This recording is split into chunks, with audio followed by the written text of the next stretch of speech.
मित्रों नमस्कार। भगवान गणेश का नाम ऐसा कौन व्यक्ति है जिसने नहीं सुना। आज का जो मेरा विषय है वो गणेश, जिनको मैं देवता मानता हूं, जिनकी मैं सबसे पहले पूजा करता हूं। कोई भी पूजा बिना गणेश के संभव नहीं होती। तो बिना गणेश के पूजा संभव क्यों नहीं होती, आज विषय ये है। क्योंकि हम लोग धार्मिक क्रियाकलापों से जुड़े रहते हैं, धर्म पर मेरी आस्था है, धर्म पर मुझे विश्वास है। तो विश्वास तो है, आस्था तो है, लेकिन अगर मैं उसके विषय के गहराई तक नहीं घुसता हूँ। और ये तो कहा गया है कि समुद्र में जितना नीचे जाएंगे मोती उतने ही खूबसूरत निकाल के लाएंगे।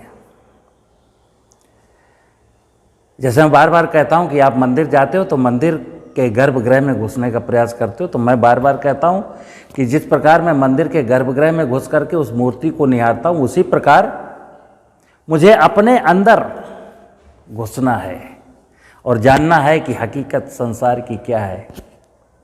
तो आज चर्चा गणेश पर है। पौराणिक कथा है, इस संसार में एक शिव नाम के देवता हुए हैं। तो शिव दो हैं। जो सदाशिव है, जिसके बारे में कहा गया है कि वो परम पिता है, सदाशिव जो जन्म एवं मृत्यु के बंधनों से मुक्त है, और उसका एक रूप ये पृथ्वी मेरे सामने है। समुद्र मंथन की कहानी में आपने पढ़ा होगा कि समुद्र मंथन से निकले हुए विष को भगवान शिव ने पिया था, तो इसी पृथ्वी ने पिया था। लेकिन एक और शिव हैं, वो शिव महेश, जिनके पुत्र गणेश की चर्चा कर रहा हूं। ये सारी की सारी पौराणिक कथाएं हैं। और मैंने कल एक वीडियो डाला था, उसमें लिखा था, बोला था कि पौराणिक कथाएं मुझको कुछ शिक्षा देने के लिए बनाई गई हैं, लिखी गई हैं। मेरा जीवन कैसे परिष्कृत हो, उद्देश्य ये है पौराणिक कथाओं का। तो मित्र, जब आप गणेश को याद करते हैं तो फिर आपको कार्तिकेय भी याद आते हैं। माता पार्वती ने गणेश को जन्म दिया और उनके पिता शिव हिमालय में तपस्या में लीन हैं। अवघड़दानी, अवघड़ बाबा, उनके कई नाम हैं। सन्यासी पुरुष के सन्यासी स्वरूप है उनका। और माता पार्वती के गर्भ में गणेश हैं और वो हिमालय की यात्रा पर चले गए तपस्या करने। लौट के आते हैं, गणेश बड़े हो चुके हैं। अब पौराणिक कथाओं में नहीं लिखा है कि गणेश के जन्म के कितने दिन बाद भगवान शिव लौट के आए, लेकिन इतने दिन में लौट के आए कि गणेश काफी बड़े हैं और गणेश हष्ट पुष्ट बहुत ही मजबूत बालक हैं गणेश। जैसा कि आप जानते हैं कि नदी घाटी सभ्यता थी, कुआं नहीं था कभी। तो ऐसे किसी जमाने में, उस समय में घरों में दरवाजे नहीं होते थे। मौसम की मार को झेलने के लिए लोग दीवारें बना लेते थे, ऊपर छत डाल लेते थे घास फूस की, लेकिन दरवाजे नहीं होते थे। तो माता पार्वती स्नान के लिए जा रही हैं और गणेश को बाहर खड़ा कर दिया कि बेटा देख, मैं स्नान में जा रही हूं और अगर कोई आता है तो उसको बाहर ही रोक लेना। इधर घटना क्या हुई कि भगवान शिव आ गए। गणेश नहीं पहचानते कि ये मेरे पिताजी हैं,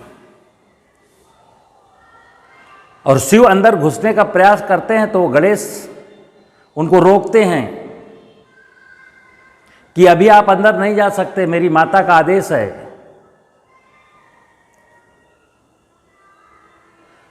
प्रारंभ में ये नहीं कहा मेरी माता का आदेश है, उन्होंने कहा खबरदार अंदर नहीं जा सकते हो।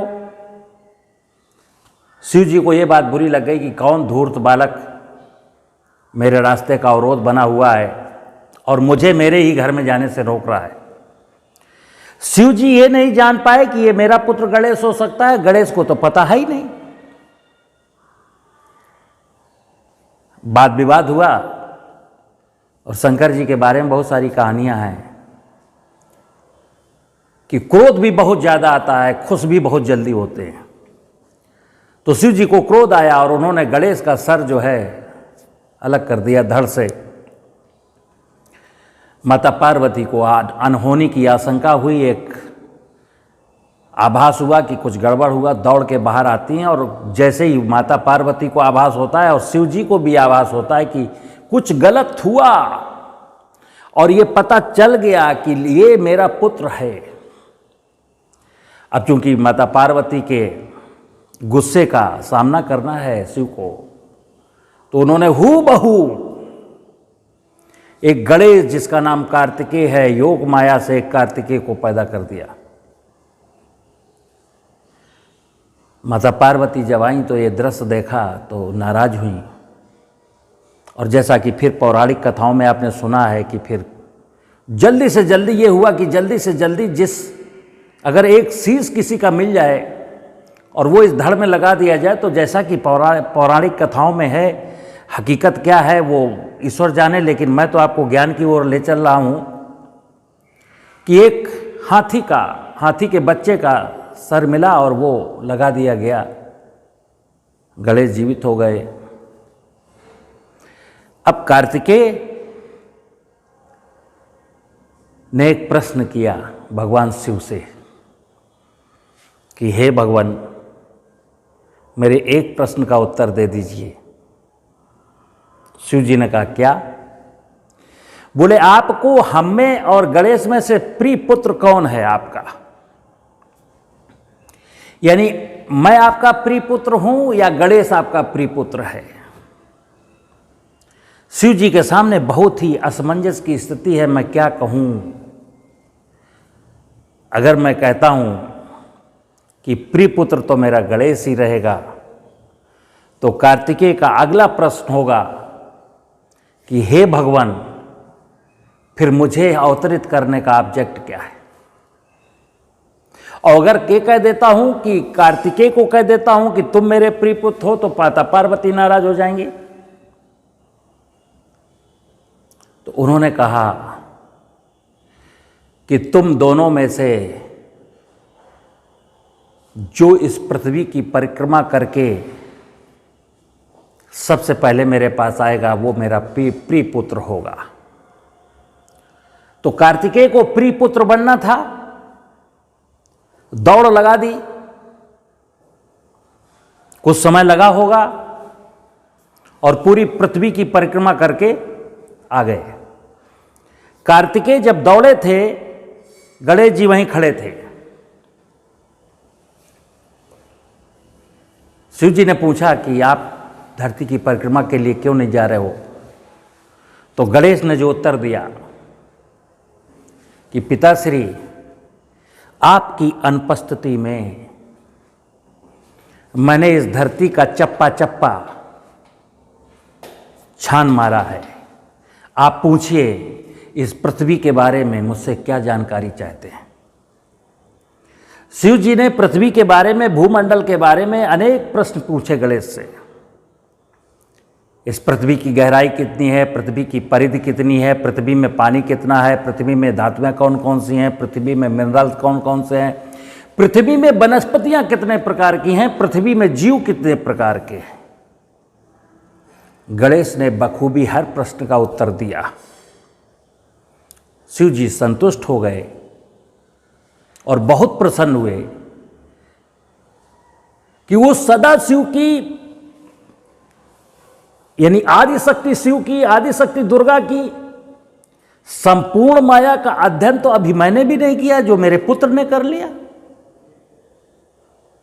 तो हम लोग कहते हैं तीन देव रक्षा करें, ब्रह्मा विष्णु महेश, यानी तीन देवताओं की बात होती है अक्सर। शिव जी और ब्रह्मा जी जिनके हाथ में कमल है, और विष्णु भगवान जो क्षीर सागर में आनंद से लेटे हुए हैं।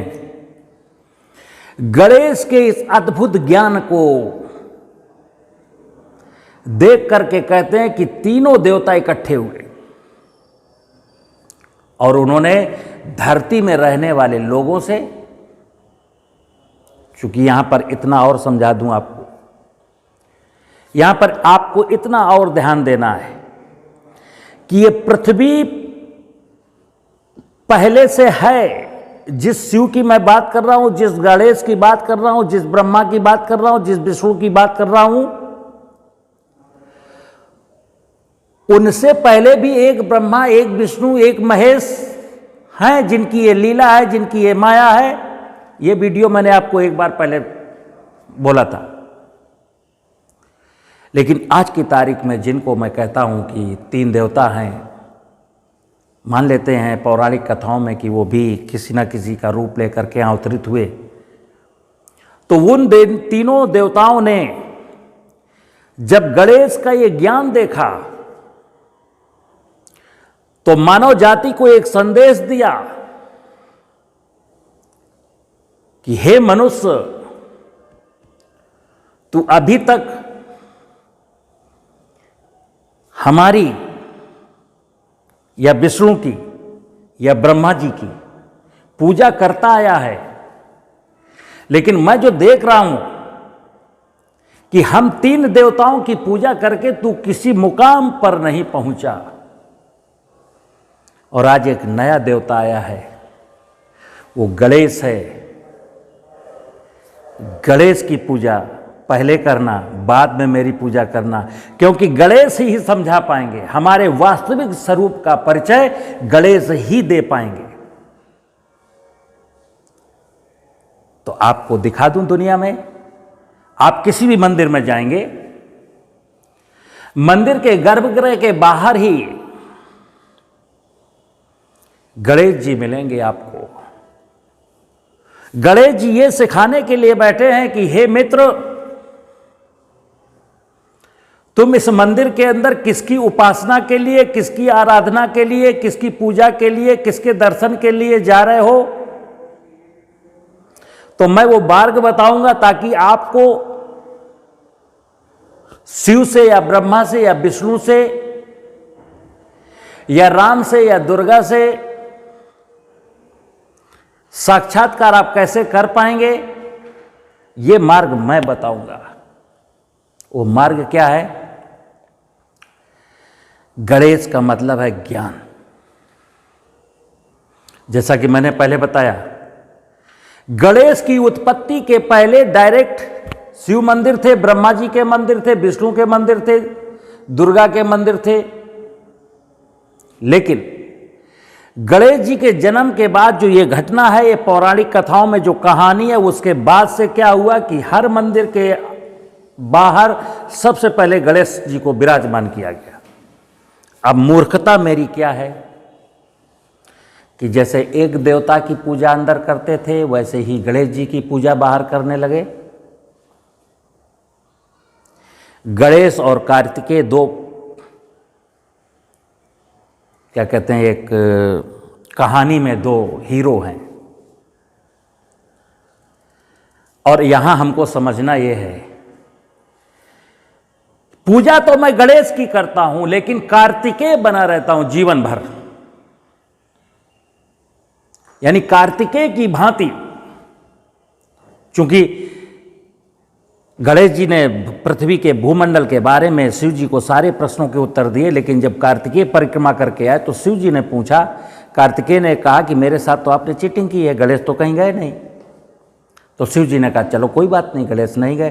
अच्छा आप बताओ धरती की परिधि कितनी है?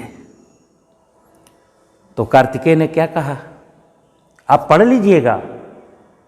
कार्तिकेय ने कहा कि प्रभु आपने बोला था कि धरती की परिक्रमा करके आना है, मैं धरती की परिक्रमा करके आया हूं, धरती की परिधि नाप के नहीं आया।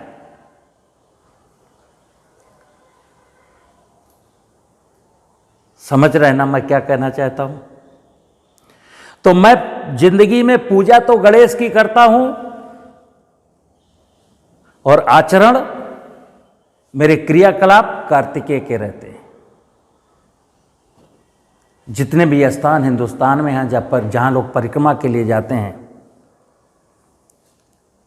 वृंदावन की परिक्रमा के लिए जाते हैं, अयोध्या की परिक्रमा के लिए जाते हैं, चित्रकूट में कामदगिरि की परिक्रमा करते हैं, हर शनिवार को करते हैं, हर महीने की अमावस्या को करते हैं, हर वर्ष करते हैं, लेकिन पूरी की पूरी जिंदगी बीत गई कार्तिकेय बने रहने में।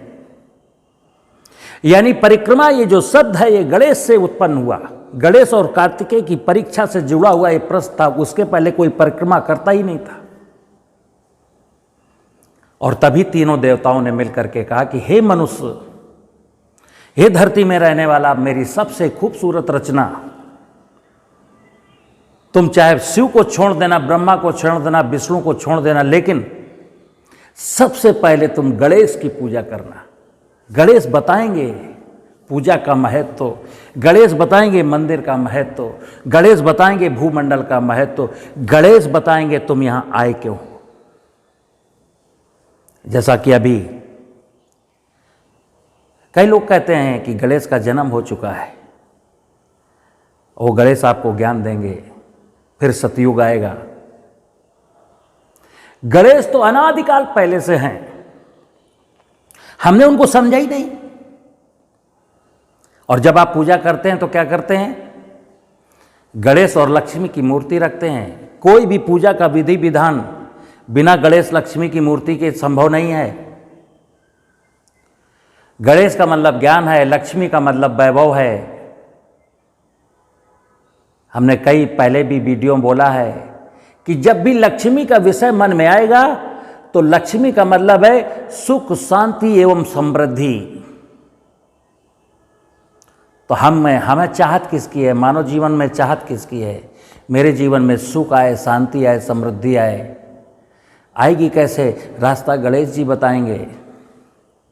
गणेश कौन है, गणेश ज्ञान है। ज्ञान मिलेगा कहाँ, स्कूल में नहीं मिलेगा। जो ज्ञान की सच्चाई है, जो वास्तविक हकीकत है, ज्ञान जिसको ज्ञान बोलते हैं, जो गणेश को था, वो ज्ञान आत्मचिंतन से मिलेगा। तो मित्रों, आपको तय करना है कि आपको जीवन में गणेश बनना है। गणेश बनकर के सुख, शांति एवं समृद्धि हासिल करनी है, या जिंदगी भर कार्तिकेय बने रहना है और मृग मारीचिका की भांति जीवन भर भटकते रहना है। मुझे आशा है कि आप मेरी बात समझे होंगे। नमस्कार।